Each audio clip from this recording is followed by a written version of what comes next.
السلام عليكم ورحمة الله وبركاته. إن الحمد لله نحمده ونستعينه ونستغفره ونعوذ بالله من شرور أنفسنا ومن سيئات أعمالنا.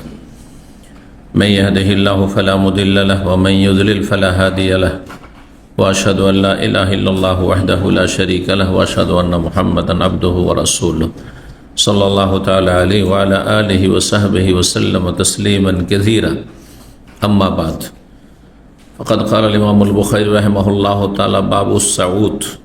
قال حدثنا معل بن أسد قال حدثنا وهيب عن ابن طاووس عن أبيه عن ابن عباس رضي الله عنهما عن النبي صلى الله عليه وسلم احتجم وآتى الحجام أجره واستعاته।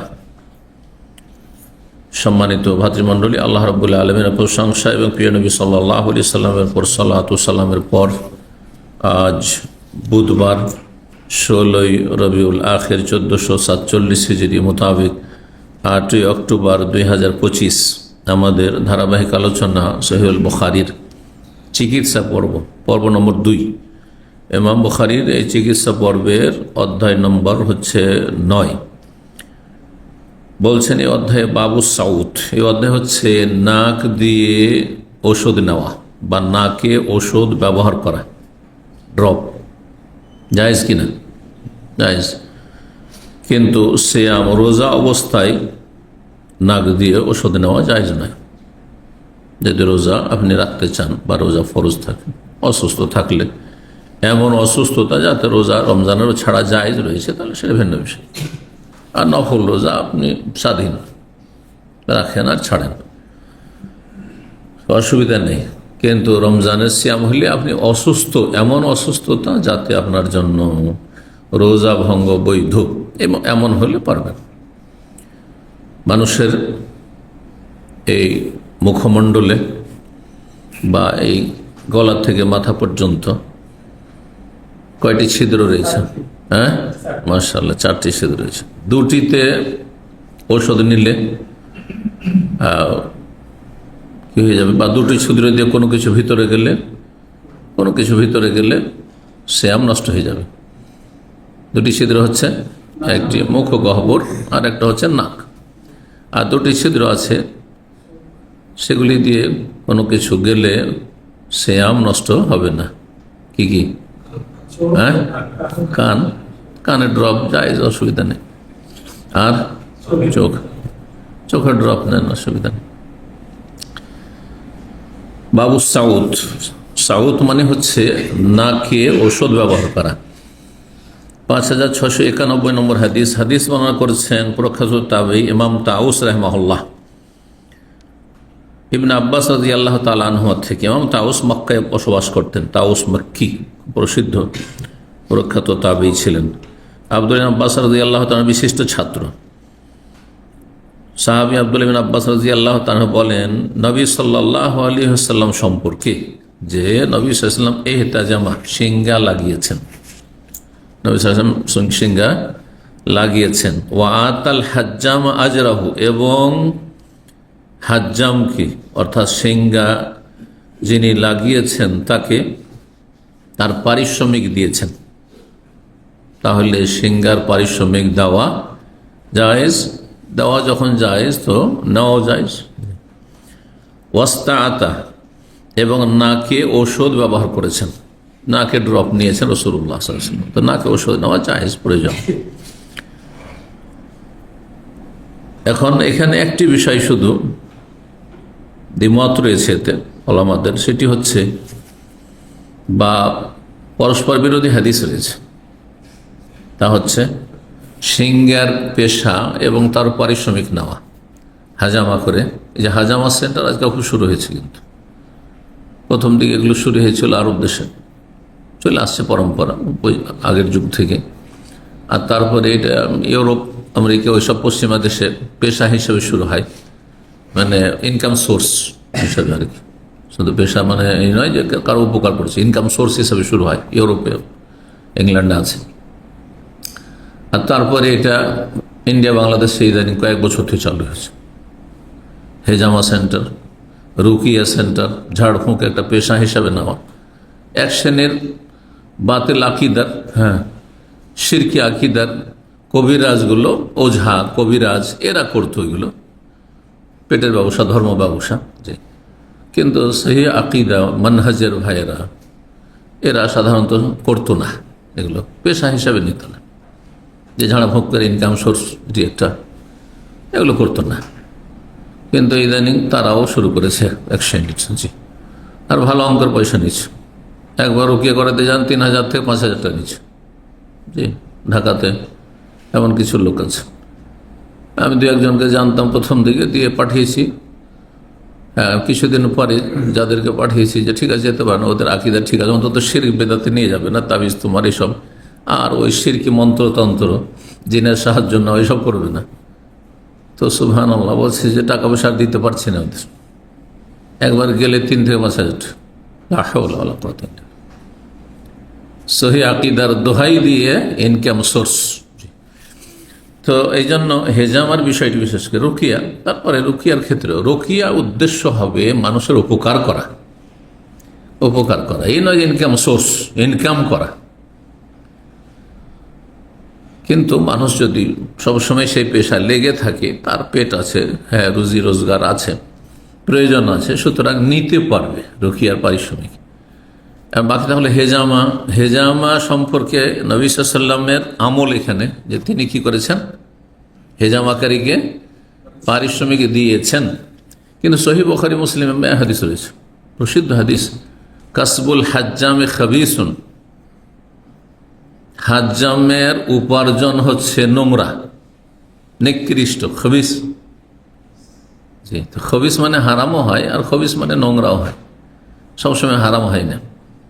যদি খবিস মানে হারাম অর্থ তৈয়ব আর খবিস, ওহিল্লাকুম তৈয়বাত ইউহাররিমু আলাইহিমুল খাবায়েস। হ্যাঁ, তৈয়ব নবী সাল্লাল্লাহু আলাইহি ওয়াসাল্লাম সম্পর্কে সূরা আরাফে রয়েছে, ইউহিল্লাকুম তৈয়বাত ইউহাররিমু আলাইহিমুল খাবায়েস। নবী সাল্লাল্লাহু আগমনই হয়েছে পাক পবিত্র বস্তুগুলিকে হালাল করার জন্য, ভাত রুটি, হ্যাঁ, যেসব হালাল, হ্যাঁ, যেসব গোস্ত, যেসব আপনার খাদ্য পানীয়, সেগুলি হচ্ছে তৈয়বাত। আর যেগুলি খাবায় সেগুলিকে হারাম করার জন্য রাসূলুল্লাহ সাল্লাল্লাহু আলাইহি ওয়াসাল্লাম শুকুর, কুকুর, হিংস্র পশুর গোস্ত ইত্যাদি, হ্যাঁ, মৃত রক্ত, আর তারপরে সুদ, হ্যাঁ, ঘুষ, বেঈমানি, আত্মসাৎ, এগুলো খাবায়েস, চুরি ডাকাতি খাবায়েস, বেশ্যাবৃত্তি, হ্যাঁ, যৌনকর্মীর উপার্জন, এগুলো খাবায়েস, হারাম। হ্যাঁ, তামাক জাতীয় জিনিস, বিড়ি, সিগারেট, তামাক, জর্দা, এগুলো খাবায়েস, নোংরা জিনিস, এগুলো হারাম, এগুলো। তো এখানে কাসবুল হাজ্জামে খাবিসুন, হেজামাকারীর ইনকাম, উপার্জন হচ্ছে খবিস। খবিস মানে হারাম নয়, কিন্তু খবিস শব্দটি ব্যবহার হয়েছে, আর এখানে নবী সাল্লাল্লাহু আলাইহি ওয়াসাল্লাম দিয়েছেন, তাই না? পারস্পরিক সাংঘর্ষিক হাদিস, তাই নবী সাল্লাল্লাহু আলাইহি ওয়াসাল্লাম দিচ্ছেন, আবার খবিস বলছেন। তো এই জন্য অধিকাংশ আইম্মায়ে কেরামগণ, জি, ইমাম শাফি, মালিক, আবু হানিফা, আহলুল হাদিস সবাই বলছেন যে খবিস মানে হারামও নয়, খবিস মানে হচ্ছে অপছন্দনীয়।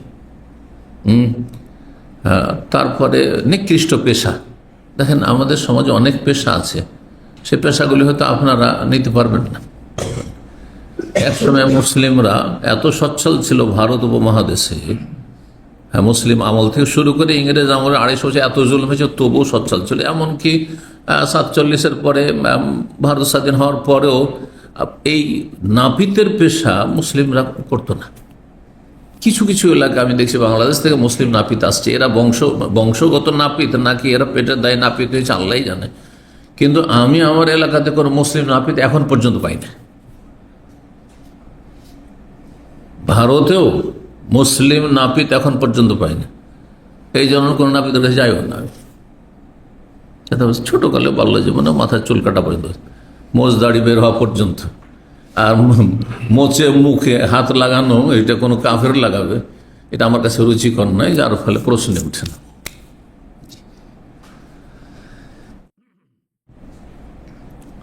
কেন? এমনকি এই ছুতারের কাজগুলো, আচ্ছা, তারপরে চামড়ার কাজ, আমাদের দেশে চামড়াদের কাজ এটা, তাই না? তারপরে পেশাব পায়খানা, সব মেথরের কাজটা কারা করতো বা করছে?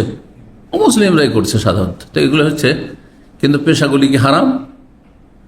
এগুলি হচ্ছে কি নিম্ন শ্রেণীর পেশা, হ্যাঁ, বা সমাজে এগুলো নিকৃষ্ট পেশা। তো ঠিক ওই রকম হেজামার কাজটি খুব পছন্দনীয় কাজ না, যে এটা আপনার ইনকাম সোর্স, খুব ভালো রুজি না, অপছন্দনীয়,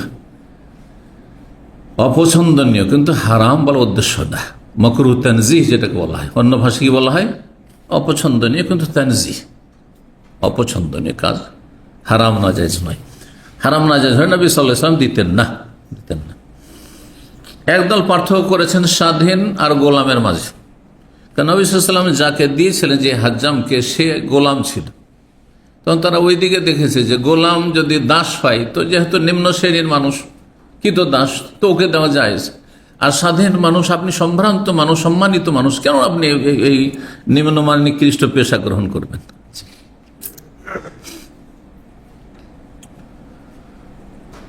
এই ছিল মাসআলা। 10 নম্বর অধ্যায় হচ্ছে বাবু সাউতে বিল কুস্তিল হিন্দি ওয়াল বাহরি। এই অধ্যায় হচ্ছে নাকে ঔষধ ব্যবহার করা। সাউত মানে আসলে এর আগের অধ্যায়, কিন্তু কিসের মাধ্যমে? বিল কুস্তিল হিন্দি। হিন্দি মানে ভারতীয়, ইন্ডিয়ান, হিন্দুস্তানি। ভারতীয় চন্দন কাঠের ধোঁয়ার মাধ্যমে, ওয়াল বাহরি, এবং শাব্দিক অর্থ যদি করা হয় তো মনে হচ্ছে কুস্তুল হিন্দি একরকম ভারতীয় চন্দন কাঠ, আর এটা হচ্ছে সাগরীয় কাঠ, কুস্তুল হিন্দি ওয়াল কুস্তুল বাহরি। কিন্তু ওলামারা বলছেন এখানে সেটি উদ্দেশ্য না। আরব দেশ থেকে ভারতে গেলে সাগর পার করে যেত, বা সাগর পথেই যেতে হইত। আরব যারা বণিক, হ্যাঁ, ব্যবসা বাণিজ্যের জন্য ভারতে যেত, কেরালায় যেত, বরগুনায় যেত, হ্যাঁ, এগুলো সাগরের তীরবর্তী এলাকা। চিটাগাং যেত, চেন্নাই, হ্যাঁ, যেত, এসব এলাকায় যেত। তো সাগর পথে তাদের সফর হইতো। আরব দেশগুলিতে, শুধু আরব দেশগুলিতে না, এখান থেকে আপনার ফিলিস্তিন পর্যন্ত, প্যালেস্টাইন পর্যন্ত, শাম দেশে এমন কিছু উৎপাদন হয় যেগুলি ভারতে হয় না। জৈতুন, তিন, এই ধরনের মেলা কিছু আছে। তো সেগুলি সেখান থেকে নিয়ে আসত, যাই আরব দেশে বিক্রি হইলো এখানে এমন পর্যন্ত বিক্রি হলো। আর তারপরে এখানে কিছু যেগুলো উৎপাদন হয় এগুলো কিছু নিল, আর তারপরে নিয়ে ভারতে চলল, ওই দেশে বিক্রি করলো।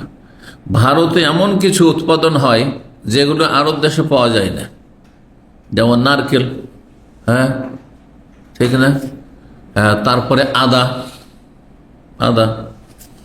এই ধরনের মেলা কিছু। প্রাচীন যুগের ব্যবসার কথা বলছে, এখন তো মেলা কিছু আছে, মেলা কিছু আসছে, কিন্তু সেই যুগে আদা আসতো, সেই যুগে। তারপরে আরো মেলা কিছু আসতো, তার মধ্যে এই যে কাঠ, সেন্টেড কাঠ, সেটা চন্দন কাঠই হোক, আর সেটা আগর কাঠ হোক, যেগুলো আরবরা জ্বালাচ্ছে আজকাল। ওদে হিন্দি বলছে ওইটাকে, আবার কি বলছে ওটাকে?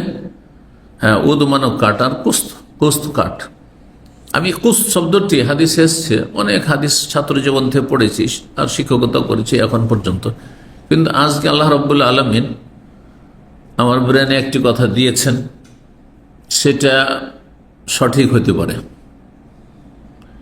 কুস্ত এর অর্থ কি করলাম?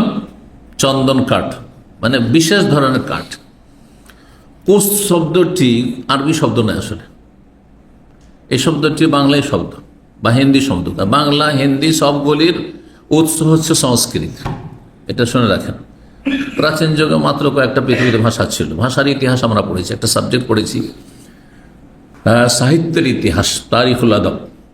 সাহিত্যের ইতিহাস, ভাষার ইতিহাস আছে, প্রাচীন ইতিহাস, মানব জাতি যখন আসলো কোন ধরনের ভাষা ছিল, আর তারপরে সেগুলি কিভাবে লেখা হইতো, আর কত রকমের ভাষা ছিল। এত ভাষা ছিল না তো, মাত্র 3 রকমের ভাষা ছিল, আর সেটা হতে এক দিয়ে শুরু হয়েছে, খুব প্রাচীন ইতিহাস। আর তারপরে একটি ভাষা থেকে শত শত ভাষা তৈরি হয়েছে। এই 3টি যে বিশ্বের প্রাচীন ভাষা, তার একটি ভাষা হচ্ছে সংস্কৃত, যে ভাষা আজকাল মৃত ভাষা, মানে এই ভাষায় কোনো মানুষ কথা বলে না, এমনকি হিন্দুরা কথা বলে না। এমনকি হিন্দুদের ব্রাহ্মণ যে পূজা করে, পূজার সময় শুধু কয়েকটা মন্ত্র শ্লোক পাঠ করে, কিন্তু তাদের কোনো একজনের মাতৃভাষা সংস্কৃত নেই। আছে, এই ভাষাকে বলা হয় মৃত ভাষা। মৃত ভাষা, অনেক ভাষা জন্মেছে, মারা গেছে, কিন্তু ও মারা গেছে, কিন্তু অনেক ভাষা জন্মে দিয়ে চলে গেছে। যেমন মানুষ মারা যাচ্ছে আর অনেক সন্তান প্রজন্ম জন্মে দিয়ে চলে গেছে, ঠিক না? ওই রকমই হিন্দি ভাষার আসল হচ্ছে সংস্কৃত।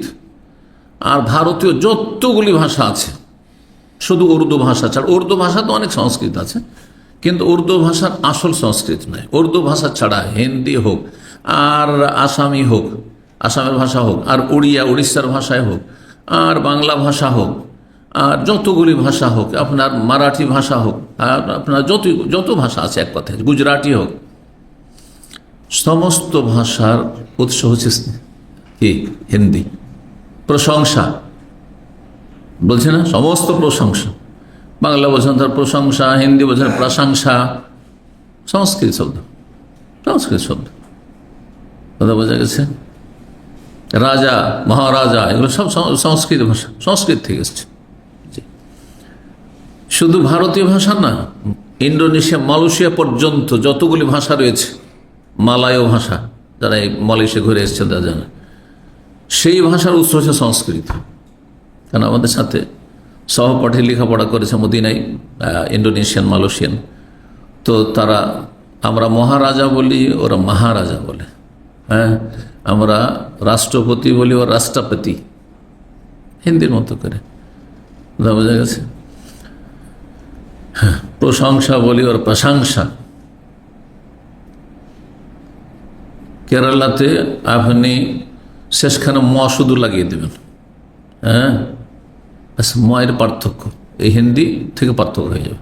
অনেক শব্দ এক ভাষা আর এক ভাষায় প্রবেশ করে আছে। কেন? কারণ হচ্ছে এগুলির জন্মদাতা হচ্ছে সব সংস্কৃত। কি বলছিলাম? তো এই কুস্ত শব্দটি এই সংস্কৃত বা ভারতীয় ভাষা থেকে এসছে। এরা গিয়েছে ওখানে, আর ওদেরকে বলতে দেখেছে কাঠ, আর কাঠের আর একটি প্রতিশব্দ হচ্ছে কাষ্ঠ। কাষ্ঠ, কুস্ত, কুষ্ঠ, কাষ্ঠকে কুষ্ঠ করে দেন তো কি হয়ে যাবে? আর ট আরবি তো হয় না, তখন ত হয়ে যাবে, তো কুস্ত হবে না? হবে না? যে কুস্ত, ওই যে কুস্ত। তো আল কুস্তুল হিন্দি মানে কাষ্ঠ, ভারতীয় কাষ্ঠ। আরো সহজ করে দেন, ভারতীয় কাঠ। ভারতে যে কাঠের উৎপাদন হয়, চন্দন কাঠ, যেটাতে সেন্ট আছে, আর যেটা ধোঁয়া নিয়ে থাকে জ্বালিয়ে মানুষ, অথবা আগর কাঠ, যেটা আরবরা বর্তমানে ব্যবহার করছে, আগর কাঠ বলা। এগুলির ধোঁয়ার মাধ্যমে কি করা? ধোঁয়া নাকে নিয়ে চিকিৎসা করা। জি, এতেও চিকিৎসা আছে। আমি ছোট ছোট বাচ্চাদেরকে ডাক্তারের কাছে যখন নিয়ে যেতাম, কিছু অভিজ্ঞ যারা পুরাতন ডাক্তার, তারা বলতো যে বাচ্চাদের এত ওষুধ খাবেন না, 6 মাস, 1 বছর, 3 মাস বা 2 বছর, 3 বছর, 4 বছর ছোট বাচ্চাদেরকে এত মেডিসিন খাবেন না, এতে ক্ষতি। সর্দি লেগেছে, নাক বন্ধ হয়ে আছে, আপনি ওদেরকে নেওয়ান, স্টিম, ভাপ নেন, গরম পানি, ভাপ উঠছে। শুধু ছোটরা না, বড় না, পরীক্ষা করে দেখবেন। আমরা এটা করি, নাক খুলে যাবে, 10 মিনিটের মধ্যে নাক খুলে যাবে, নাক বন্ধ হয়ে আছে, আর কত ড্রপ দিচ্ছেন, আর ড্রপ দিয়ে এটা সাইড এফেক্ট, আর কষ্ট, আর অশান্তি, খরচ, কিছু করতে হবে না, কোনো খরচের প্রয়োজন নেই, নাক খুলে যাবে। চিকিৎসা তো যেমন ভাপ নিয়ে আপনার সর্দি কাশিতে কাজ আসে, শ্বাসকষ্টতে কাজ আসে, ঠিক তেমনি এই সাউথ নাকে ওই ভারতীয় এমন কাঠ, সেটি চন্দন কাঠ বলে অনুবাদ করা হয়েছে, যেই কাঠটি সাগর পথে আসতো আরব দেশে, এই জন্য কুস্তুলবাহী বলা হয়েছে। সাগরে সেই কাঠ উৎপাদন হয় না, বরং সাগর হয়ে আরব দেশে আসতো, এই জন্য কুস্তুল বাহারি আর কুস্তুল হিন্দি বলা হয়েছে। এই কাঠ সম্পর্কে বিশেষজ্ঞরা লিখেছে যে এই কাঠ 2 রকম হয়। একটা কালো হয় রঙের, গুগলে দেখে দেখবেন একটা কালো রঙের দেখাচ্ছে, এটা সাধারণত ভারতে। আর একটি হয় সাদা, সাদা রঙের কাঠ। দেখেন অনেক কাঠ আছে সাদা রঙের, বা তার ছালগুলি সাদা, সাদা টাইপের। আর কিছু আছে আবার কালো চুকচুকে। তো দুই রকম হয়। এক কথায় সেন্টেড কাঠ, সেটা চন্দন কাঠ হোক, আগর কাঠ হোক, সেই কাঠের ধোঁয়া নাকে নিয়ে চিকিৎসা করা, এ হচ্ছে অধ্যায়। এ কুস্ত বড় কাফ দিয়ে পড়া হয় কুস্ত, আর ছোট কাফ দিয়ে কুস্ত পড়া হয়। যেমন আমরা কাফ আর কাফে বাংলায় পার্থক্য করি না, করি? কোনো পার্থক্য করি না। কিন্তু আমাদের আরবির সাথে একটা সম্পর্ক আছে, তখন গিয়ে পার্থক্য করতে হয় যে কোরআন বলছি, হ্যাঁ, আর কাপড় বলছি, বা কোরআন বলছে আর কাফের বলছি। পার্থক্য করলাম, কিন্তু কি জন্য পার্থক্য? আমার আরবি জ্ঞান আছে সেই জন্য। না হলে সাধারণ মানুষ কোরআন আর কাঠ বলছে না, বলছে না, একই। ছোট কাপ বড় কাপের কোনো পার্থক্য নেই আরবি ছাড়া অন্য ভাষাতে, আমাদের ভাষা। তো দুই রকমে পড়া হয়েছে।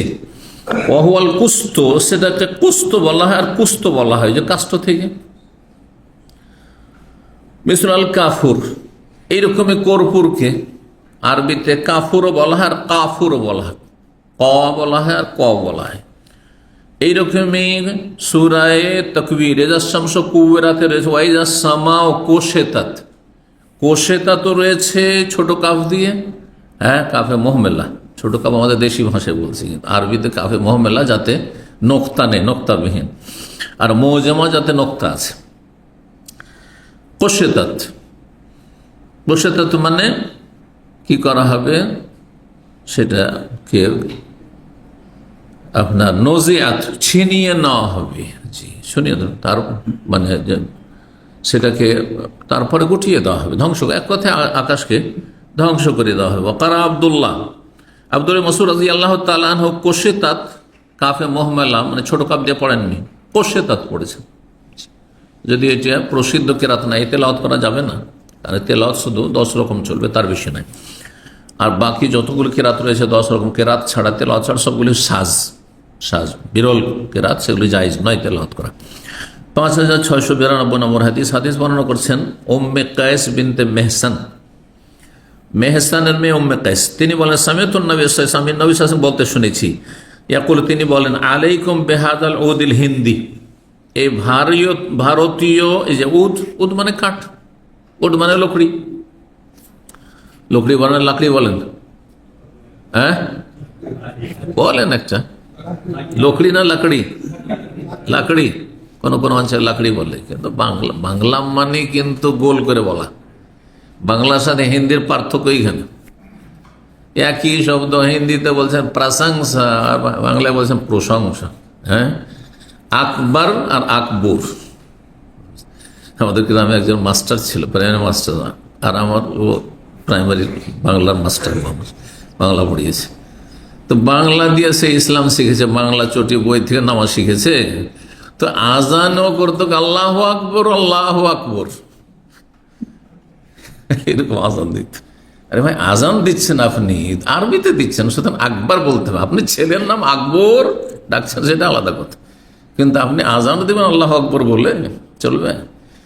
তো বাংলা, ওই আমাদের উর্দু ভাষী সাথী সঙ্গীরা ছিল, বেনারসে পড়েছি, তো ওরা আমাদেরকে নিয়ে একটু হাসি রসিকতা করতো।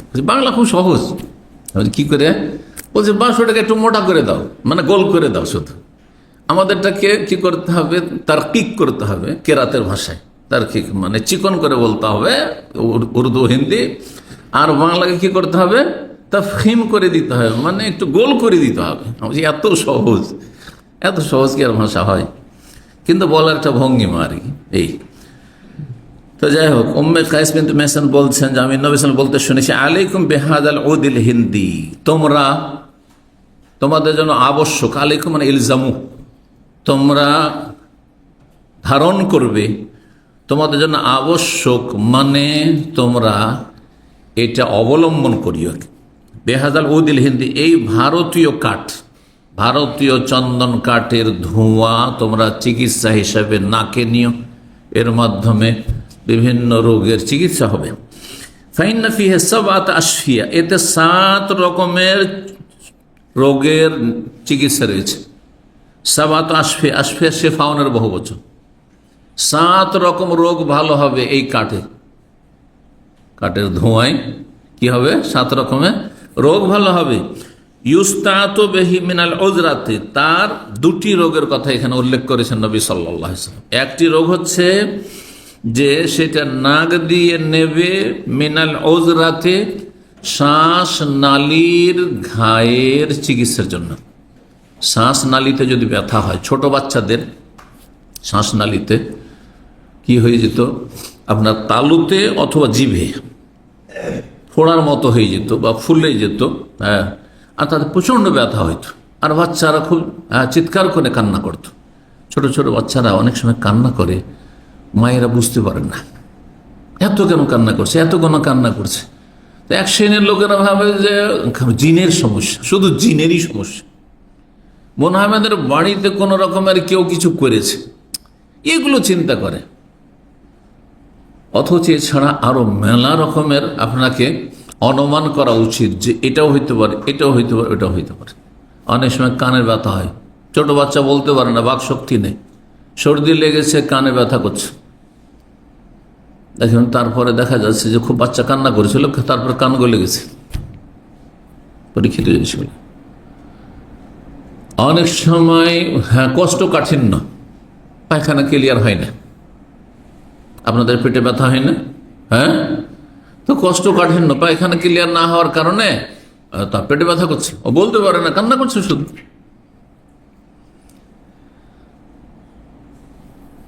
তো এইরকম মেলা কারণ হইতে পারে। কোনো জায়গায় ব্যথা আছে শরীরে, হ্যাঁ, আঘাত পেয়েছে, কোনো একটা ফোড়া হয়েছে, আপনি বুঝতে পারছেন না। তো ওই রকমই একটি রোগ হয়তো বাচ্চাদের বিশেষ করে উযরা বলা হয়, সেটা তালুতে অথবা জিভে ঘা। এটির চিকিৎসা রয়েছে নাক দিয়ে এই ভারতীয় চন্দন কাঠ বা আগর কাঠের ধোঁয়া নিলে।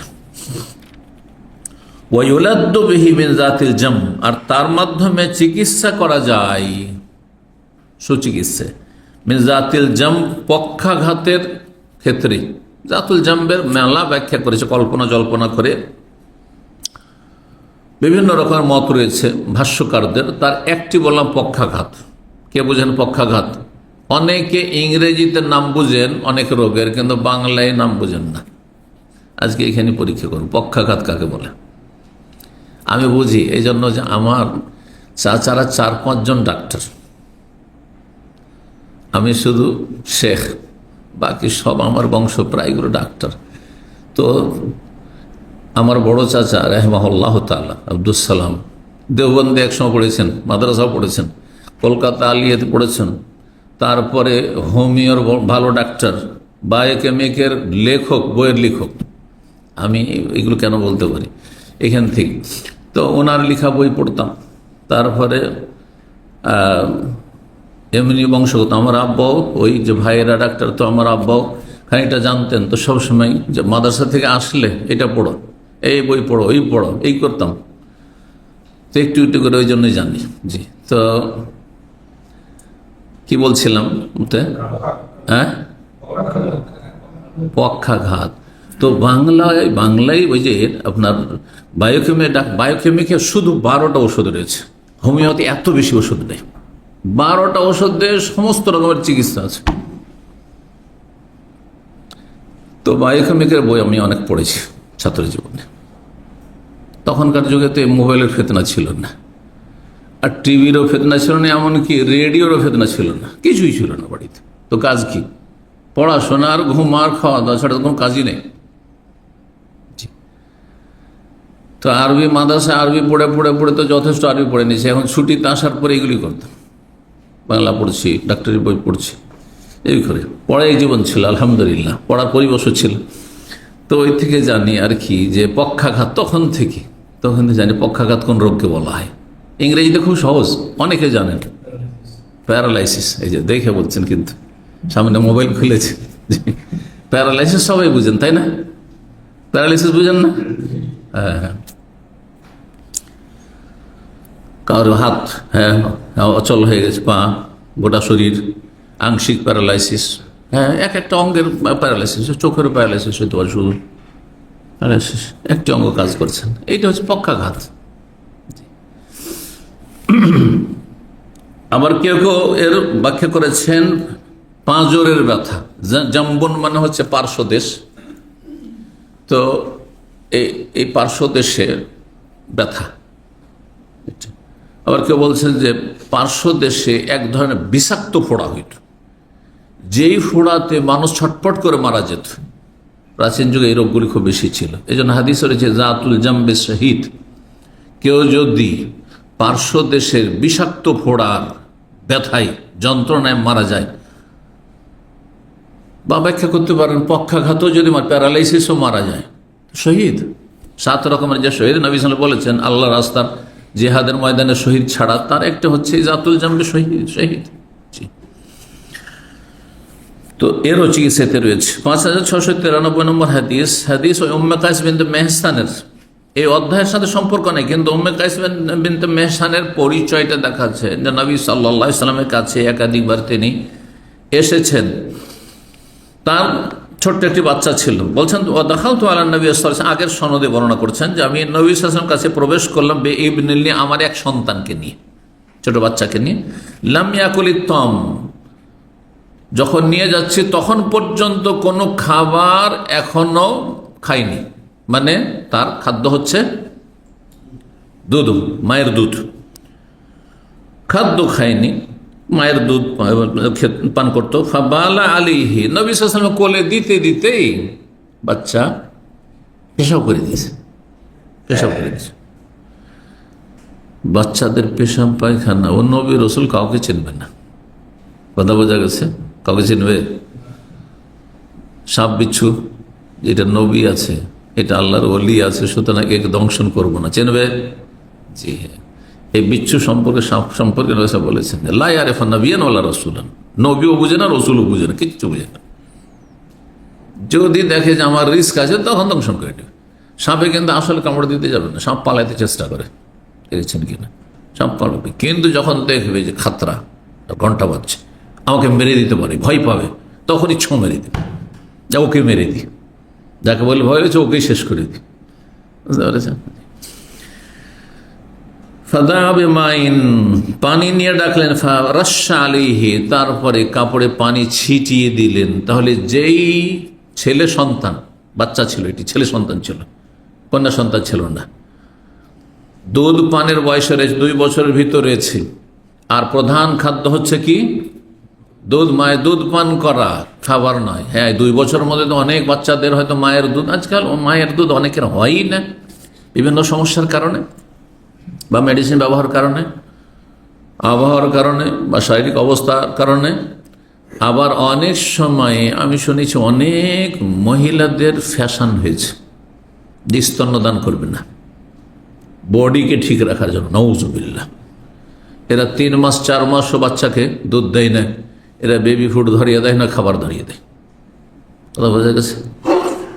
এটা বাচ্চার হক নষ্ট করা, বাচ্চার উপর অন্যায় করা, জুলুম করা। বাচ্চার ন্যায্য অধিকার হচ্ছে 2 বছর দুধ পান করা, 2 বছরে আপনি বন্ধ করে দিতে পারেন, কিন্তু যদি কেউ 2 বছর বন্ধ না করে তবুও জায়েজ। ওই আমাদের দেশে 2-1 মৌলবীর ফতোয়া নিতে যাবেন না যে 2 বছর পরে দুধ খাওয়া হারাম, 2 বছর পরে দুধ খাওয়া হারাম, এটা পাগলের ফতোয়া। এটা এমনি দুধ হিসাবে ওটা হালাল না হারাম? তাহলে অন্যের জন্য হালাল বলে দিলেন, আর নিজের বাচ্চার জন্য 2 বছর হইলে হারাম হয়ে গেল, এতটুকু বুঝে আসে না? দেখেন, ফতোয়া দেওয়ার জন্য হাদিসের তরজমা যথেষ্ট নয়, আর আয়াতের তরজমা যথেষ্ট নয়। ফতোয়া দেওয়ার জন্য ফিকহের জ্ঞান লাগে, গভীরতা লাগে, তাফাক্কুফে দ্বীনের পাণ্ডিত্য লাগে, সবগুলি দলিল সামনে রেখে। আচ্ছা, এটা নিষেধ কেন নিষেধ? এই হুকুমটি তো কেন হুকুম? ইস্তেমবাত, বা এই হুকুমটি কোন আয়াত হাদিস থেকে নেওয়া যেতে পারে, এইরকম যোগ্যতা আসলে তখন ফতোয়া দেওয়ার অধিকার আছে আপনার। না হলে আপনার কাছে ফতোয়া নকল করা, আপনি বড়দের ফতোয়া নকল করেন, খালি তরজমা পড়ে ফতোয়া দেবে, এটা হারাম, জায়েজই নয়। ফতোয়া নকল করেন, শেখ বিন বাজ এই বলেছেন, শেখ বিন ওসাইমিন এই বলেছেন, ইমাম আলবানী এই বলেছেন, ইবনে তাইমিয়া এই বলেছেন, আবু হানিফা, শাফি, মালিক, আহমদ এই বলেছেন। তাহলে হবে কি, যদি ভুলও ফতোয়া নকল করে দেন, তো যার নাম দিয়েছেন তার নামে চলে গেল। হ্যাঁ, আপনি শুধু তার কথা বলেননি যে রাসূলুল্লাহ সাল্লাল্লাহু আলাইহি ওয়াসাল্লামের এটা দিন, কারণ আবু হানিফা বললে সেটা রসুলের দিন, জরুরি না যে হবে। ইবনে তাইমিয়া বললে যে সে নবী সাল্লাল্লাহু আলাইহি ওয়াসাল্লামের ছেড়ে যাওয়া মাসলা, সেটা নাও হইতে পারে। হ্যাঁ, বোঝা গেছে না? এই জন্য দেখেন, এই কথাগুলি আরো ওলামাদের কাছে লেখাপড়া করলে হ্যাঁ বোঝা যায়, জানা যায়। আমরা এই জন্যই বলতে পারছি আপনাদেরকে, কিন্তু আমাদের দেশে এভাবে শিক্ষা দেওয়া হয় না, শিক্ষা দেওয়া হয় না। দেশের আলেমরা ওইভাবে পড়াশোনা করেনি, যার ফলে কেন আবু হানিফার নাম নেব, কেমন শাফির নাম নেব, কেমন ইবনে তাইমিয়ার নাম নেব, কেমন শাইখ ইবনে বাজের নাম নেব, নিজেই মুজতাহিদ। আরে তাহলে আলেমদের যে স্টেজ আছে সবগুলি তো একই রকমের না। মুজতাহিদ মুতলাক, হ্যাঁ, তারপরে মুজতাহিদ তারজির ক্ষেত্রে, শুধু প্রাধান্য দেওয়ার ক্ষেত্রে, অথবা তালেবে ইলম। হ্যাঁ, তালেবে ইলম হয়তো কিছু কোরআন হাদিসের জ্ঞান আছে, কিন্তু কোনটা কয়েকটা যখন মতভেদপূর্ণ মাসলা, তখন কোনটাকে প্রাধান্য দেয় এই যোগ্যতা নেই। মানে আলেম সে যোগ্যতা নেই। সেখানে বাজে এরকম বলেছে, ইবনে উসাইমিন এরকম বলেছেন, আলবানী এরকম বলেছেন, বা আবু হানিফা, শাফি, মালিক, আহমদ, এই চারজন ইমাম 2 রকম বা 3 রকম মত পোষণ করেছেন। এর মধ্যে কোনটাকে তারজি দেব, প্রাধান্য দেব, এই যোগ্যতা নেই। তাহলে আপনি ফতোয়া কি করে দেবেন? কি করে ফতোয়া দেবেন আপনি? তাহলে নকল করে দেন, যে ভাই নকল করে দিলাম, আপনি ইবনে বাজের মত জেনে নিলেন, বা তারপরে ইবনে তাইমিয়ার মত জেনে নিলেন, ইবনে আলবানীর মত জানেন, এটা যেটা নেবেন সেটা। ইবনে বাজ বলছে রুকুর পরে হাত বাঁধতে হবে বুকে, আর আলবানী বলছে না, বাঁধতে হবে না। এখন যেটা নেবেন না। আপনি কি বলেন? আমার যোগ্যতা নেই, সোজা বলে দেন। যদি প্রাধান্য দেওয়ার যোগ্যতা না থাকে তাহলে আমার যোগ্যতা নেই সেটা। কিন্তু আমাদের দেশে এভাবে শিক্ষা দেওয়া হয় না, নিজের সিনিয়রিটি দেখায়। একটা বলে দিতে বললে মনে হয়েছে আমি বড় আলেম, নিজের প্রকাশ করে দিই। বলবো না রে ভাই, এমন কাজ করি না, এটা ঝুঁকিপূর্ণ বিষয়।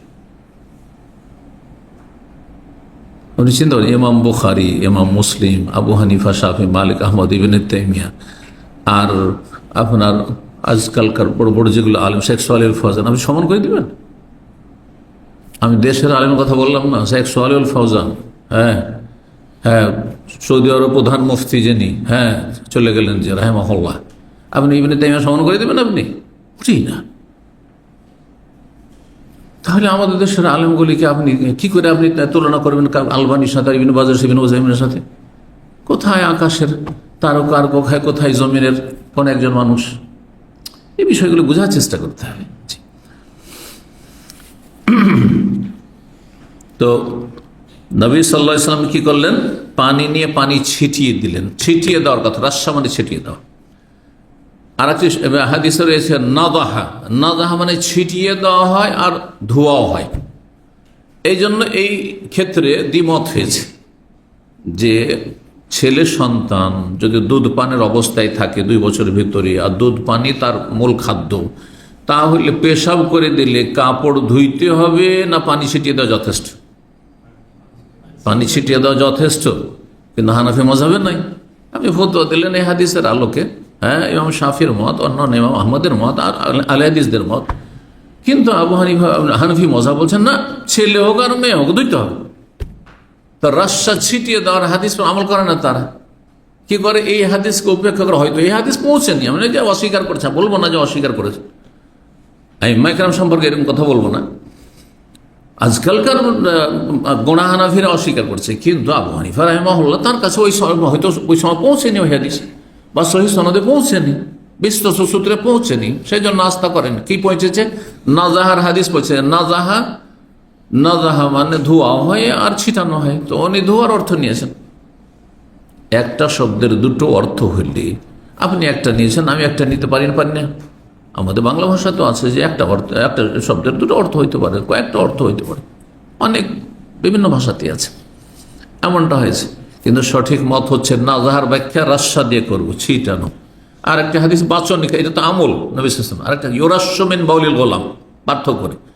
যদি ছেলে সন্তান হয় তাহলে তার পেশাবে পানি ছিটিয়ে নেওয়া যথেষ্ট। ওয়ায়ুগসালু মিন বাউলিল জারিয়া, আর যদি বালিকা হয়, কন্যা সন্তান হয়, তাহলে ধুইতে হবে।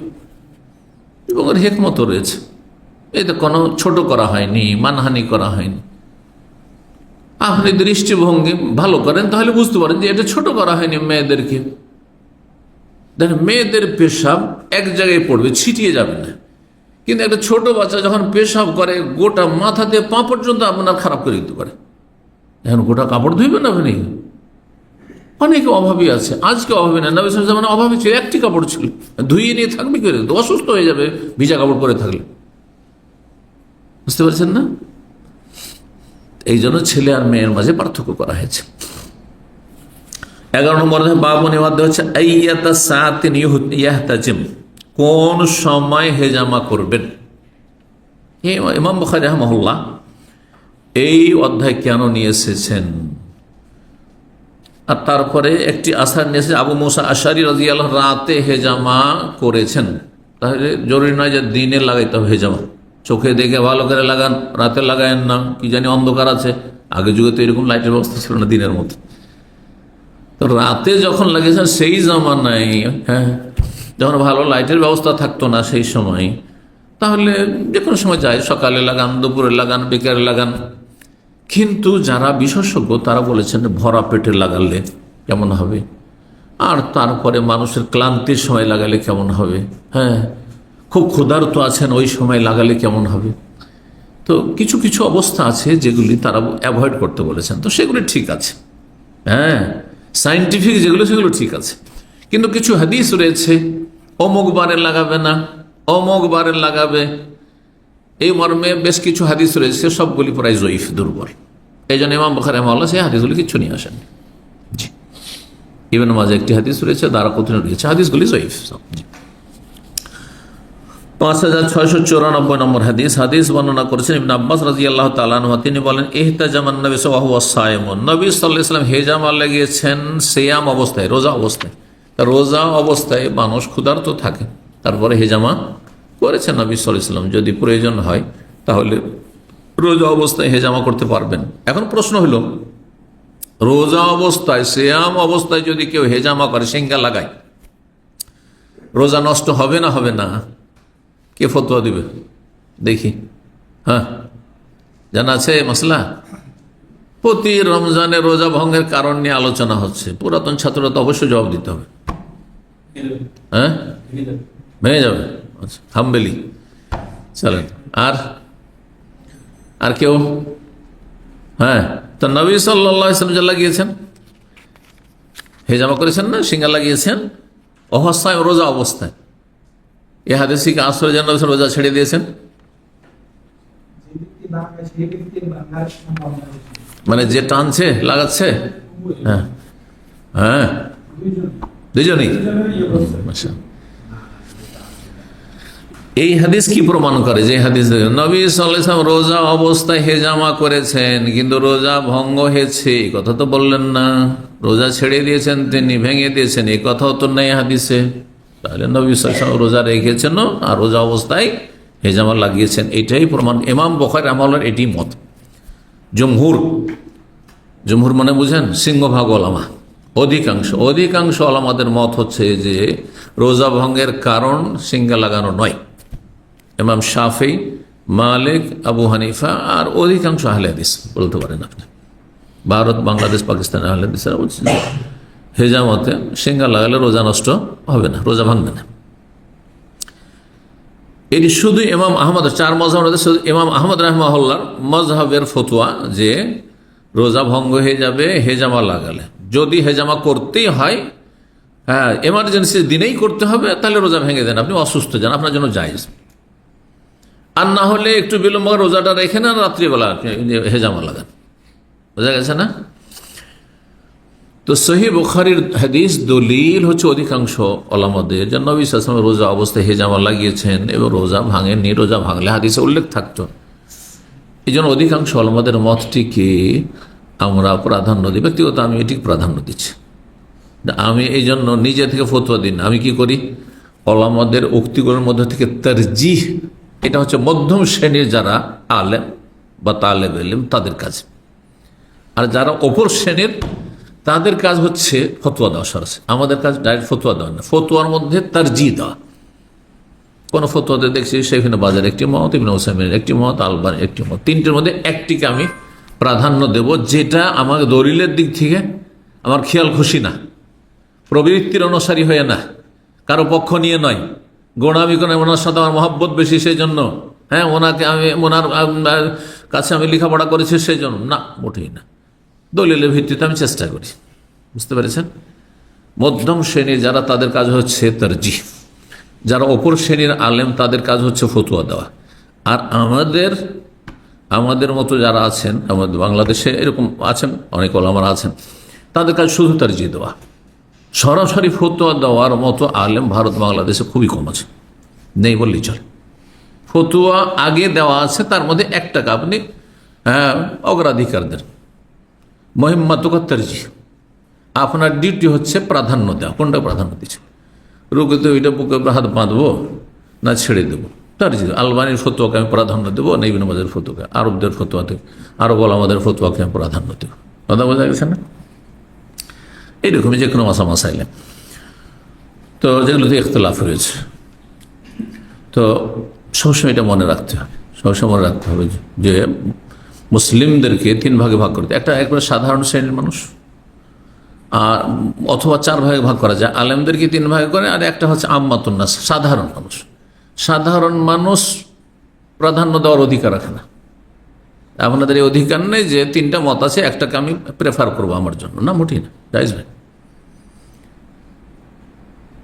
আপনার ভালো কোনো আলেম যিনি কোরআন সুন্নাহর অনুসারে ফতোয়া দেন অথবা তারজিহ দেন, তার কথার উপর আমল করা। তাহলে কার কথার উপর? যার উপর আস্থা হচ্ছে, যার উপর আস্থা হচ্ছে যে আশা করি তার ফতোয়াটি ঠিক, আস্থা হতে হবে। জি, তো এই ছিল হাদিস। হ্যাঁ, যে বলছিলাম, কি বলছিলাম, যে রোজা অবস্থায় সিঙ্গা লাগালে রোজা ভঙ্গ হয়। এর দলিল বা কি? এর দলিল মুসনাদ আহমদে হাদিস রয়েছে, আর আবু দাউদে রয়েছে। আফতার আল হাজেম আল মাহজুম, যে হেজামা লাগাবে আর জাল লাগানো হবে, অর্থাৎ যে চিকিৎসক হেজামা করছে হাজ্জাম ওরেও, আর যার রক্ত বের করা হচ্ছে, হেজামা লাগানো হচ্ছে, দুইজনে উভয়েই রোজা ভঙ্গ হয়ে গেল বা ভঙ্গ হয়ে যাবে, নবী সাল্লাল্লাহু আলাইহি ওয়াসাল্লামের হাদিস। কিন্তু হাদিসটি সহিহ বুখারীর হাদিসের তুলনায় মানে ওর মোকাবিলায় না, ওর চাইতে হাদিস জয়ীফ নয়, কিন্তু এই হাদিসটি বেশি শক্তিশালী, সুতরাং এই হাদিস প্রাধান্যযোগ্য। আর তারপরে ওর দ্বিতীয় ব্যাখ্যা হচ্ছে যে রোজা ভঙ্গ হয়ে যাবে না, ভঙ্গ হওয়ার সম্ভাবনা রয়েছে, সম্ভাবনা রয়েছে। আফতার আল হাজম মানে কারবা মিনাল ইফতার, রোজা ভঙ্গের সম্ভাবনা রয়েছে। কিরকম সম্ভাবনা রয়েছে? আগের যুগে কিন্তু আপনার মুখ দিয়ে রক্ত টানত, তো মুখ দিয়ে রক্ত টানতে গিয়ে ভিতরে চলে যেতে পারে। এই জন্য আশঙ্কা রয়েছে যে তুমি যে এই পেশা গ্রহণ করেছো আর রোজা অবস্থায় করছো, তুমি রোজাদার, তাহলে তোমার রোজা ভঙ্গ হওয়ার সম্ভাবনা রয়েছে। এক, আচ্ছা, যার রক্ত টানা হচ্ছে তার কেন রোজা ভঙ্গের সম্ভাবনা রয়েছে? কারণ সে দুর্বল হয়ে যেতে পারে আর রোগী হয়ে যেতে পারে। বেশি রক্তক্ষরণ হলে তারপরে সে রোগীতে পরিণত হইতে পারে, আর রোগী হয়ে গেলে তার জন্য ইফতার জায়েজ, রোজা ভঙ্গ জায়েজ। এই জন্য বলা হয়েছে যে তুমি রোজাকে যদি সেভ করতে চাও, তাহলে রোজা অবস্থায় কি করিও না, ছিঙ্গা লাগাইও না। 12 নম্বর অধ্যায় বলছেন বাবুল হাজমে ফিস সাফার ওয়াল ইহরাম। এই অধ্যায় হচ্ছে সফর অবস্থায় এবং ইহরাম অবস্থায় হেজামা লাগানো।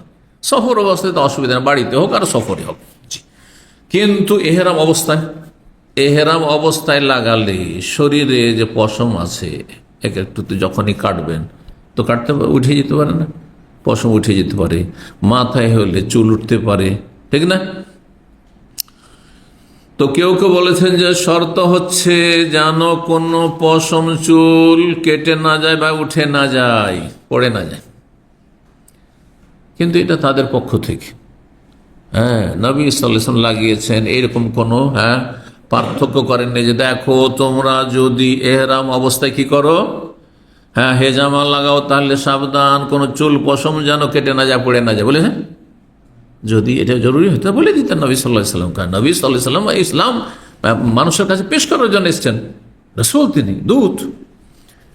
সুতরাং এমন কড়াকড়ি কোনো কিছু নেই, তবে সতর্কতা অবলম্বন করবেন। ইচ্ছা করে আপনি পশম কাটবেন না। আর এক দল বলছেন পশম কাটবেন না, কিন্তু যদি কাটতে বাধ্য হয় ধরেন মাথাতে হেজামা লাগাইতে হচ্ছে বিশেষ কোনো কারণে, তাহলে কিছু তো চুল কাটবে, যদি কেটে যায় তাহলে কাঁপবেন উজরার মতো, ফিদিয়ে দিয়ে দিবেন। কিন্তু ফিদিয়ার কথা নবী সাল্লাল্লাহু আলাইহি ওয়াসাল্লাম বলেননি, সুতরাং আপনি কেন বলবেন? যেই বোঝা নবী সাল্লাল্লাহু আলাইহি ওয়াসাল্লাম চাপাননি, আপনি নিজে থেকে কেন চাপিয়ে নেবেন? এই জন্য সঠিক মত হচ্ছে যে এহরাম অবস্থায় কি করা যাবে, হেজামা করা যাবে। তবে কেউ যদি সতর্কতামূলক মনে করে যে আমি চুল সতর্ক থাকবো যাতে করে চুল পশম না পড়ে যায়, তো ভালো কথা। 5695 নম্বর হাদিস বর্ণনা করেছেন ইবনে আব্বাস রাদিয়াল্লাহু তাআলা আনহুমা, তিনি বলেছেন ইহতাজামান নবী সাল্লাল্লাহু আলাইহি ওয়া মুহরিম, নবী সাল্লাল্লাহু আলাইহি ওয়াসাল্লাম ইহরাম অবস্থায় হেজামা লাগিয়েছেন, সিঙ্গা লাগিয়েছেন নবী সাল্লাল্লাহু আলাইহি ওয়াসাল্লাম। 13 নম্বর অধ্যায় বাবুল হেজামাতে মিনাদ্দা, রোগের কারণে হেজামা লাগানো। এমনিও হেজামা লাগাইতে পারেন মাঝে মাঝে, আবার কোনো বিশেষ রোগের চিকিৎসার জন্য, যে এর চিকিৎসা বিশেষ করে কারো পরামর্শ নেই, যারা এই বিষয়গুলি বুঝে যে আপনার এই রোগের চিকিৎসা হিসাবে হেজামা লাগালে উপকারী হবে, তখন তার গুরুত্ব বেড়ে যায়। রোগের চিকিৎসার জন্য হেজামা লাগানো। 5696 নম্বর হাদিস আনাস রাদিয়াল্লাহু তাআলা আনহু বর্ণনা করেন আন্নাহু সুইলা আন আজরিল হাজ্জামে, তাকে জিজ্ঞাসা করা হয় আনাসকে হাজ্জামের পারিশ্রমিক সম্পর্কে, যে হাজ্জামের পারিশ্রমিক কি যায়, যে রুজি হালাল বা তাকে দেওয়া যাবে। ফাকালা, তখন তিনি বলেন আনাস যে ইহতাজামা রাসূলুল্লাহ সাল্লাল্লাহু আলাইহি ওয়াসাল্লাম হেজামা লাগিয়েছিলেন, হাজামাহু আবু তাইবা নামক এক গোলাম তাকে হেজামা করে দিয়েছিল। ওয়াতাহু সা'আইন মিন তামিন, তাকে 2 সা খাদ্যদ্রব্য খাবার দিয়েছিল। 2 সা মানে মোটামুটি 5 থেকে 6 কিলো, সর্বনিম্ন 2.5 কিলো 1 সা, আর 3 কিলো অধিক সতর্কতামূলক আর উদ্দেশ্যে দেওয়া হয় ফিতরার সময়, যাতে কম না হয়ে যায় সেজন্য, কিন্তু অনেকে বলেছে 2.5 কিলো। তো 5 থেকে 6 কিলো খাবার দিয়েছেন, পারিশ্রমিক দেওয়া হয়। নবী সাল্লাল্লাহু আলাইহি ওয়াসাল্লাম দিয়েছেন, আর সেই নবী বলেছেন খাবিসুন, তাহলে হারাম না, বুঝা গেল হারাম না, হারাম হলে দিতেন নবী সাল্লাল্লাহু আলাইহি ওয়াসাল্লাম। কিন্তু পেশাটি নিম্নমানের পেশা। দেখেন মানুষ হিসাবে আপনার জন্য বা অনেকের জন্য খুব ভালো সুন্দর পেশা, কিন্তু সেই পেশা হয়তো আমার জন্য উচিত নয়, তাই না? বুঝতেই পারছেন। অনেকে আছেন এখানে আপনার ট্যাক্সি চালাচ্ছেন, বা অনেকে আছেন যারা আপনার কি করছেন, আপনার ট্রিপ মারছেন, নিজের প্রাইভেট কার নিয়ে মানুষকে, মহিলাদেরকে উঠিয়ে ভাড়া চালিয়ে বেড়াচ্ছেন। কিন্তু এমন হয়তো পরিবারের ছেলে, সম্ভ্রান্ত পরিবারের ছেলে, ভালো আলেমের ছেলে, তার জন্য কি সেটা চলবে? বেমানানো, সেটা মানাই না, শোভা পায় না। বুঝতে পারছেন এই বিষয়গুলি, সব কাজ সবার জন্য শোভা পায় না। তো এই জন্য বলা হয়েছে। তো রাসূলুল্লাহ সাল্লাল্লাহু আলাইহি ওয়াসাল্লাম তাকে কি দিয়েছিলেন? খাবার পারিশ্রমিক হিসেবে দিয়েছিলেন। ওয়াকাল্লামা মাওয়ালিহি, আরও কি করেছিলেন? তার মালিক, সে দাস ছিল যেহেতু, তার মালিকের সাথে কথা বলেছিলেন। কিসের জন্য? ফাখাফফাফু আনহু, তার দৈনিক যে একটা ওসুল ছিল, মানে দৈনিক তাকে কি করতে, পেমেন্ট করতে হইতো, দৈনিক দিতে হইতো। ইনকাম যা করবে দৈনিক এত টাকা করে দিতে হবে। যেমন আজকাল এই ট্যাক্সি কোম্পানিগুলিতে আছে, দৈনিক তুমি কত কি ইনকাম করছো না করছো, ট্যাক্সি কোম্পানিকে এ ড্রাইভারে কি করতে হয়, 150 টাকা বা 160 টাকা, জানি না, একসময় বেশিরভাগ এটাই ছিল, 140 থেকে নিয়ে 160 পর্যন্ত এরকম ছিল, কম 200। আমাদের দিনী ভাইরা অনেক একসময় মাশাআল্লাহ অনেক ছেলেরা বা অনেক যুবকরা হেদায়েত হয়েছিল। একসময় কুষ্টিয়ার অধিকাংশ ড্রাইভার আজকের থেকে 25-26 বছর আগে একটুকু বেনামাজি ছিল না, নামাজি ছিল না, প্রায় সব বেনামাজি, দিন থেকে অনেক দূরে ছিল। কিন্তু আল্লাহর রহমতে ইসলামী সেন্টারের মাধ্যমে তারা নিয়মিত আসা শুরু করলো, বিভিন্ন দাসগুলিতে হাজির হইতো, বাইরে বিভিন্ন মসজিদে হইতো। আর তারপরে আলহামদুলিল্লাহ আমাদের বিশাল একটা দল তৈরি হয়েছিল এই ট্যাক্সি কোম্পানিতে, এয়ারপোর্টের ট্যাক্সিতে, তারপর শহরের ট্যাক্সিতে, যে সবগুলি সহি আকীদার, সবগুলি বড় বড় দাড়িওয়ালা মাশাআল্লাহ। বরং কয়েকজন তো দাওয়াতি কাজ করতো।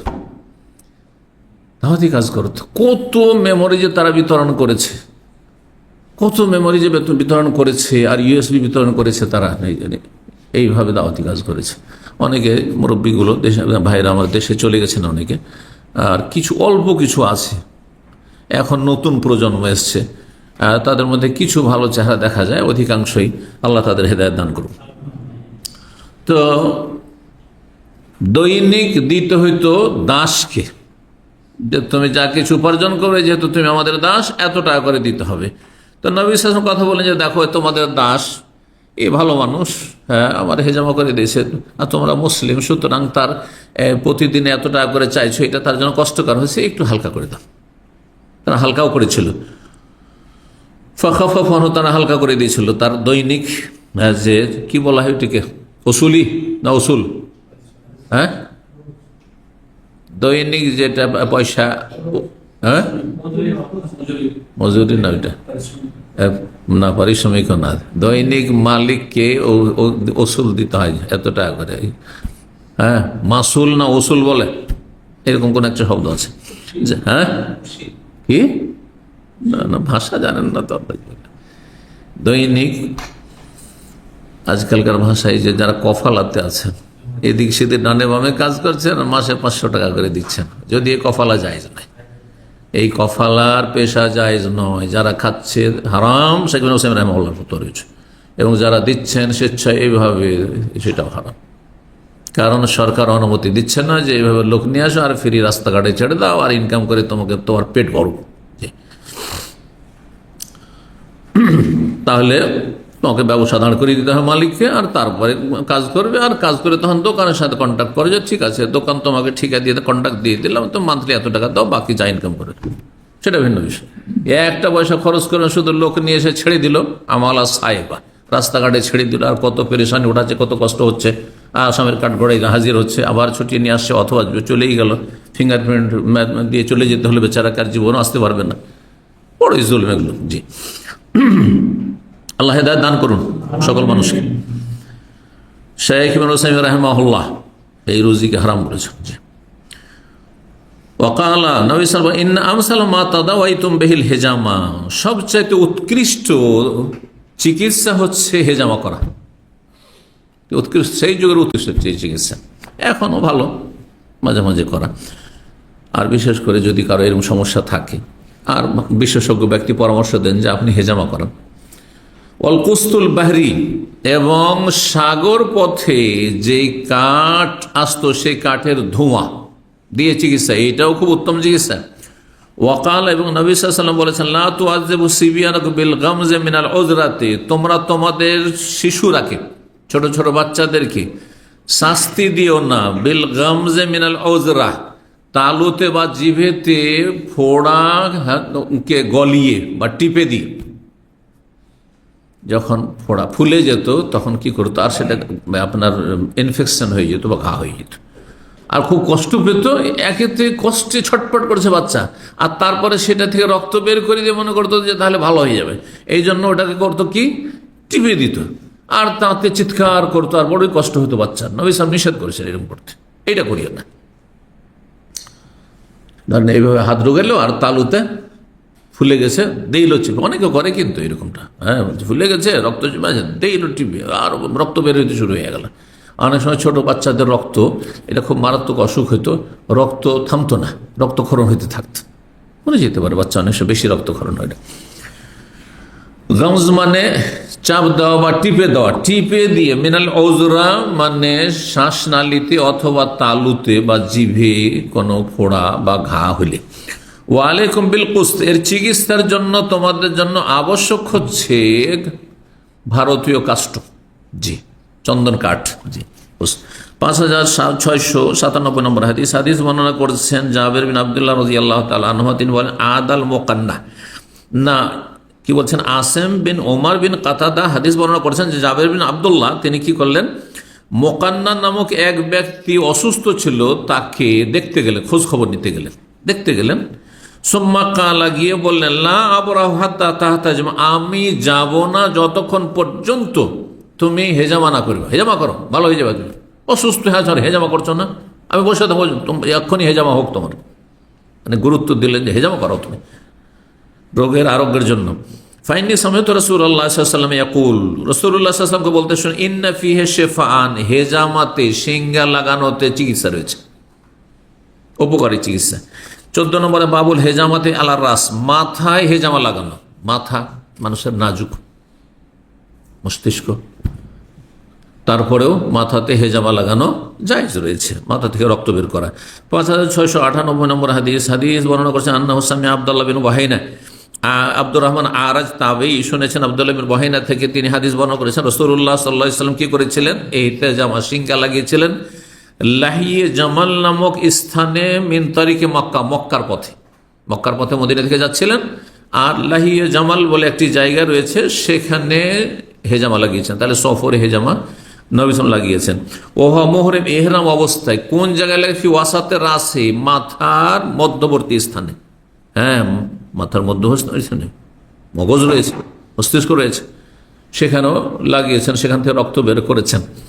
তো যেখান থেকে রক্ত বের করলে আপনার রোগ ভালো হবে বিশেষজ্ঞ বলছেন, আর যিনি হেজামা লাগাচ্ছেন তার অবশ্যই সেই ক্ষেত্রে কিছু জ্ঞান থাকা উচিত, তার পরামর্শের ভিত্তিতে করবেন। 5699 নম্বর হাদিস বর্ণনা করছেন ইবনে আব্বাস রাদিয়াল্লাহু তাআলা আনহুমা বলছেন আন্না রাসূলুল্লাহ ইহতাজা ফি রাসে, রাসূলুল্লাহ সাল্লাল্লাহু আলাইহি ওয়াসাল্লাম মাথায় হেজামা করেছেন, মাথাতে হেজামা লাগিয়েছেন। 15 নম্বর অধ্যায় হচ্ছে বাবুল হাজমি মিনাশ শাকিকাতি ওয়াস সুদা। এই অধ্যায় হচ্ছে হেজামা লাগানো আধকপালি রোগে আর পুরো মাথার ব্যথায়। আধকপালি বুঝেন? একসময় আধকপালি রোগ আমরা ছোটতে খুব শুনতাম, এখন আর বলে না, শুধু ভাই মাথার ব্যথা, আর তো প্যানাডোল আর ফিফাডোল তো পেয়েছে, মাথার ব্যথা হলে নিরো প্যানাডোল। আর কিছু লোক প্যানাডোল খেতে কিডনি নষ্ট করে ফেলেছে। না, পেন কিলিয়ার ওষুধ খুব বেশি খাবেন না, যেগুলোতে ব্যথা নিরাময় হয়, এই ওষুধগুলি এত বেশি পরিমাণে ব্যবহার করবেন না, এর ক্ষতির দিক অনেক বেশি রয়েছে। অনেকে খালি পেটে খায়, হিতে বিপরীত, খালি পেটে ব্যথার ওষুধ খেতে নেই, পেটে আপনার গ্যাস্ট্রিক হয়ে আলসার হয়ে যেতে পারে। তো শাক্কুন অর্ধেককে বলা হয় শাকিকা। আধকপালি বুঝেন না? আধকপালি বুঝেন? অর্ধেক মাথাতে ব্যথা করতে, এইদিকে ব্যথা করছে, এদিকে ব্যথা করে না, ওইটাকে আধকপালি বলা হয়, শাকিকা। আর সোদা হচ্ছে হেডাক, পুরো মাথা ব্যথা বিভিন্ন কারণে হয়ে থাকে, একজন এক একটা কারণ হয়ে থাকে। 5700 নম্বর হাদিস বর্ণনা করছে ইবনে আব্বাস রাদিয়াল্লাহু তাআলা আনহু বলেছেন ইহতাজামান নবী সাল্লাল্লাহু আলাইহি ওয়াসাল্লাম ফি রাসে, নবী সাল্লাল্লাহু আলাইহি ওয়াসাল্লাম মাথায় হেজামা লাগিয়েছিলেন। ওয়া হুয়া মুহরিম ইহরাম অবস্থায়, মিন ওয়াজইন কানা বিহি, তার অসুস্থতার কারণে বা ব্যথার কারণে, বেমাইন একটি পানি এর এলাকায়, মানে একটি এমন এলাকায় যেখানে পানি পর্যাপ্ত পরিমাণে ছিল, মানে নিচু এলাকা ছিল, পানি জমে থাকতো। ইউকালুল্লাহ, সেই জায়গার নাম ছিল লাহিও জামাল, মক্কার পথে। 5701 নম্বর হাদিস ইবনে আব্বাস রাদিয়াল্লাহু তাআলা আনহু বর্ণনা করে রাসূলুল্লাহ সাল্লাল্লাহু আলাইহি ওয়াসাল্লাম হেজামা করেছেন ওয়া মুহরিমুন ইহরাম অবস্থায় মাথায়, মিন শাকিকাতিন কানাদ বিহি, নবী সাল্লাল্লাহু আলাইহি ওয়াসাল্লাম আধকপালির সমস্যা, মানে অর্ধেক মাথায় ব্যথা করছিল, অর্ধেক মাথায় ব্যথা ছিল। 5702 নম্বর হাদিস মনে হচ্ছে জাবের ইবনে আব্দুল্লাহ রাদিয়াল্লাহু তাআলা আনহু তিনি বলেন সামিআতুন নবী সাল্লাল্লাহু আলাইহি ওয়াসাল্লাম, এখন আমি নবী সাল্লাল্লাহু আলাইহি ওয়াসাল্লাম বলতে শুনেছি, ইন কানা ফি শাইইন মিন আদুয়াতিকুম খায়রুন, তোমাদের কোন ঔষধে যদি কল্যাণ থাকে তাহলে এই ওষুধগুলোতে, এই চিকিৎসায় কল্যাণ রয়েছে। হাফিজ শারবাতে আসালিন, মধু পান করাই কল্যাণ রয়েছে, বরকত রয়েছে, চিকিৎসা রয়েছে। আও শারতাতে মেহজাম, অথবা সিঙ্গা লাগানোতে। আও লাজআতিন মিন্নার, অথবা আগুনে লোহা গরম করে দাগানোতে। ওমা ওহিবান আক্তাউইয়া, তবে আমি গরম লোহা দিয়ে দাগানোকে পছন্দ করি না আমার উম্মতের জন্য, অন্য রেওয়াজ যেমন রয়েছে, এটি অপছন্দনীয়। যদি নিরুপায় হন যে এর ছাড়া অন্য কোনো বিকল্প চিকিৎসা নেই, এর চাইতে ভালো, তাহলে করতে পারেন। 16 নম্বর অধ্যায় বাবুল হালক মিনাল আজা, কোনো যদি কষ্টদায়ক কিছু থাকে, মাথা ফেটে গেছে, মাথায় ঘা হয়ে গেছে, মাথায় উকুন হয়ে গেছে, মাথার চুল কাটতে হচ্ছে, তাহলে মাথা মুন্ডন করতে পারেন আপনি। মাথা মুন্ডন হজ উমরার জন্য এমনি মাথা মুন্ডন যখন তখন করবে না কাজে, না, এটি অপছন্দনীয়। কারণ এটি খারেজিদের, প্রাচীন যুগে আলী রাদিয়াল্লাহু আনহু জামানায় যে খারেজি জঙ্গিরা বেরিয়েছিল তাদের লক্ষণ। মাথা নেড়া, শোকের সময় মাথা নেড়া হারাম, হিন্দুরা করে, ক্রিয়াকর্ম বলে ওরা ওদেরকে, ওদের ভাষায়। বুঝেন না? কেউ মারা গেছে তখন কি করে?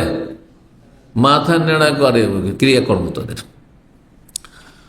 তো শোকের সময় হারাম, আর বিনা কাজে হজও যাননি, উমরাও যাননি, হ্যাঁ, আর আপনি দাম্মামে বসে বসে মাথা নাড়া করছেন যখন তখন, আপনি এটি মকরুহ বলেছেন ওলামারা, অপছন্দ। কেন?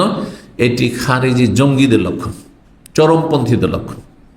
আমাদের তবলিগ হুজুররা কি করে? সব মাথা নাড়া। কিন্তু কি বলে জানেন? একটা জাল কথা তাদের মাঝে আছে। জাল ধর্ম যেহেতু ওদের, জাল কথা আছে। কি জাল কথা জানেন?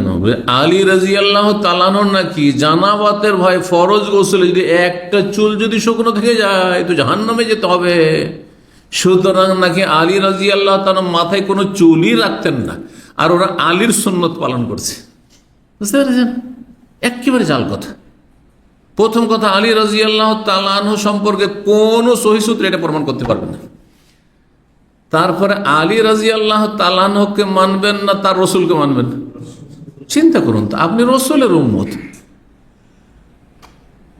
তারপরে আপনি কি ভাবতে পারেন যে রাসূলুল্লাহ সাল্লাল্লাহু আলাইহি ওয়াসাল্লাম চুল রাখছেন, বড় বড় চুল রাখছেন, ওইখানে ভয় লাগছে না যে চুল শুকনা থেকে জাহান্নামে যেতে হবে? আবু বকর রাখছেন, ওমর রাখছেন, উসমান রাখছেন, আর আলীর ব্যাপারে জালিয়াতি করলেন, আর তিনি বেশি পরজি হয়ে যাবেন নাকি? আশ্চর্য কথা। এগুলো চরমপন্থা আসলে। এই জন্য খারিজিদের লক্ষণ যেটি আমি তবলিগি আলোচনা করি 2005-06 যে করেছি না, তো সেখানে আমি এইটা পয়েন্ট করছি। এই খারিজিদের লক্ষণ, চরমপন্থার লক্ষণ এদের মধ্যে আছে। আর চরমপন্থার একটা দিক হচ্ছে এত গোড়ামি, ব্লাইন্ড হয়ে যাওয়া, ধর্মান্ধ হয়ে যাওয়া, কারো কথা শুনবে না। যতই আয়াত বলেন, হাদিস বলেন, না, আমাদের মুরব্বীদের কাছে যেতে হবে, মুরব্বীর কাছে যেতে হবে। যদি বলেন ওদেরকে শিক্ষা দেওয়া হচ্ছে, তোমাদেরকে কেউ যদি তোমাদের বিরোধীরা কোনো সময় কোনো প্রশ্ন করে কোনো উত্তর দেবে না, একবারে এড়িয়ে চলবে। আর আয়াত ফিট করে দিচ্ছে, বলছে ও আরিজ আনিল জাহিলিন, মূর্খদেরকে এড়িয়ে চলো। আর এরা সব মূর্খ নাকি? অথচ তারাই মূর্খ। মূর্খরাই চিল্লা কাটতে যায়। আমার ছাত্র জীবনে যখন আমার 19-20 বছর বয়স, সেই সময় বিদেশি তবলিগি ভাইদের দেখা নসিব হয় আমার। দেশে থেকে, হ্যাঁ, ইন্ডিয়া বাংলাদেশে থেকে বিদেশি তবলিগি দেখতে পাবেন, এটা তো খুব কম। ওই হেড জায়গায় যেতে হবে, কাকরাইল যেতে হবে, তাই বাংলাদেশ। পাকিস্তান হয়ে রায়গঞ্জে যেতে হবে, আর দিল্লি গেলে নিজামুদ্দিন বা বড় বড় জায়গায় যেতে হবে। তো বেনারসে তখন লেখাপড়া করতাম 1985-86। আর সেই সময় একবার গেলাম আপনার আজমগড়। তা আজমগড়ে মোবারকপুর বলে একটি জায়গা আছে, শেখ সফিউল্লাহ মোবারকপুরি শহর। তো ওই শহরে গিয়ে দেখি যে একটি মসজিদ, বড় মসজিদ রয়েছে দেওবন্দীদের, আর ওখানে বিদেশি কিছু তবলিগ এসছে, চিল্লা এসছে, মালয়েশিয়ার লোক, সিঙ্গাপুরের লোক, হ্যাঁ, ইন্দোনেশিয়ার লোক। তো বিদেশি জীবনে দেখিনি, কৌতূহল হলো, ছাত্র জীবন। তো আমার সাথে একজন ছিল যে খুব ইংলিশে এক্সপার্ট ছিল, ইংলিশ স্পিকিং করতে পারতো। আর আমি আলহামদুলিল্লাহ দেশ থেকে আরবিতে অ্যান্সার করতাম, মাদ্রাসা আরবিতে এক্সপার্ট ছিলাম। তাই বললাম চলো এদের সাথে কথা বলতে হবে, আরবি বলবে, আরবি না বলতে ইংলিশ তো বলবে, নাহলে কি করতে এসছে? ঘাস ছেলতে এসছে। ইন্ডিয়া আসবে তবলিগ করতে, আর ইংলিশ জানে না আর আরবিও জানে না, তো এসছি কি করতে? যা কথা বলতে যাবো। গিয়ে এক এক করে রোমে রোমে ঢুকি আর সালাম দিয়ে ওদেরকে, হ্যাঁ, 6 তলা 7 তলা একবারে বিশাল মাদ্রাসার সব রুম করা আছে। ওগুলো তো ওই চিল্লার ভাইয়েরা দেশ বিদেশ থেকে এসছে। তো কথা বলতে যাই, তো কোনো ভাষা জানছে না। আরবি বলতে লাগলাম, একজনও কেউ আরবি জানে না। তখন আমার সঙ্গে বললাম যে এখন তুমি ইংলিশ। তো ও মাদ্রাসা পড়ে, কিন্তু ইংলিশটার ওর ইন্টারেস্ট ছিল, ছাত্র জীবন ভালো ইংলিশ বলতো। তো ইংলিশ ও বলতে লাগলো, তাও বলতে পারে না, সামান্য ভাঙা 2-1টা শব্দ। তখন আমরা ইশারা ইঙ্গিতে বললাম যে তাহলে আপনারা এসছেন কেন ইন্ডিয়া? ইন্ডিয়া এসে লাভটা কি? আপনি ইন্টারন্যাশনাল ভাষাও জানছেন আর ইসলামের ভাষাও জানছেন, তাহলে আপনি এসছেন কি করতে ভারতে? এত দূর, মালয়েশিয়া, ইন্ডোনেশিয়া, সিঙ্গাপুর থেকে তাদের সাথে কথা বলছে। 1985-র কথা বলছে। মদিনা আসেনি তখন, মদিনা আসার জন্য তখন প্রস্তুতি নিচ্ছি, ভালো রেজাল্ট করে আসবো ওখান থেকে। তখন এই যুগটা ছিল তখন আমার। তো বলছে যে কেউ তো কথাই বলতে চায় না। প্রথম কথা ওই যে আরে জানিল জাহেলিন, জাহেলকে এড়িয়ে চলো, শিখিয়ে দিয়েছে মুরব্বীরা, কারোর সাথে কোনো অ্যান্সার করবে না। 2-1জনকে পেলাম, ওরা কথা বললো, কিন্তু বলছে মুরব্বীর কাছে চলে যান, আমাদের আমির সাহেবের কাছে চলে যান। আমির সাহেব এত তলাত আছে, আমির সাহেবের কাছে এত প্রাচীর আর বেড়া দেওয়া আছে, ওখানে কাউকে যেতে দেওয়া হবে না। কথা বুঝতে পেরেছেন না? এই হলো আমার জীবনের তবলিগি বিদেশি ভাইদের সাথে মোলাকাতের কিস্সা আপনাদের বলছি। আল্লাহ, এই হচ্ছে অবস্থা। তো এই জন্য শেখ আলবানী রাহিমাহুল্লাহ তিনি বলেছেন যে ইন্না জামাত তাবলীগ কওমুন জুহাল, তাবলীগ জামাতের লোকেরা হচ্ছে জাহিল, মূর্খ কওম, মূর্খ সম্প্রদায়। কি করে আলী সম্পর্কে একটা বানাওয়াট কথাবার্তা বানিয়ে নিল যে মাথা নাড়া রাখতেন, অথচ সালাফদের যুগ থেকে বিনা কারণে আপনি উমরাও করছেন, হজ করছেন না, মাথা মুন্ডন মাকরুহ। আমি অনেকে মাথা মুন্ডন করে এসছি, আমি জিজ্ঞেস করছি উমরা গেছিলেন? বুঝছেন না শেখ, বলতো কেন মাথা মুন্ডন করেছিলাম? জানে না অনেকে মশলা, কিন্তু তবে যদি কারণ থাকে যে আপনার খুশকি হয়ে যাচ্ছে, মাথায় ঘা হয়ে যাচ্ছে, অথবা কোনো সমস্যা আছে, সেটা ভিন্ন বিষয়। অথবা দুর্বল মানুষ, চুল বড় থাকার জন্য ঠান্ডা লেগে যাচ্ছে, তো মাথা মুন্ডন করিয়েন না আপনি জিরোতে, অথবা 1 নম্বরে আপনি ছোট করে নেন চুল, ছোট করে নেন। মেশিন মাশাআল্লাহ আজকাল খুব সহজ, নিজেই করতে পারে, আরো বলো, পয়সাও লাগবে না। যাই হোক, তো কোনো কষ্টদায়ক কিছু যদি থাকে তো মাথা মুন্ডন করা, তাহলে বোঝা হলো বিনা কাজে মাথা মুন্ডন করা এটি সুন্নত নয়, বরং মাকরুহ। 5703 নম্বর হাদিস বর্ণনা করেছেন কাব বিন উজরা। তিনি বলেন আতা আলাইয়ান নবী সাল্লাল্লাহু আলাইহি ওয়াসাল্লাম জামানাল হুদাইবিয়ার সময় আমার কাছে নবী সাল্লাল্লাহু আলাইহি ওয়াসাল্লাম আসলেন। ওয়ানা উকিদু তাহতা বুরমাতিন, কালকে হাদিসটি গেছে, আমি সেই সময় হাঁড়ি আমরা বলি, তাই না? হাঁড়িও বলে অনেকে, কিন্তু তো ডেগ বল সবচেয়ে ভালো। ডেগের নিচে চুলহা জ্বালাচ্ছিলাম, মানে আগুন জ্বালাচ্ছিলাম, রান্না করছিলাম।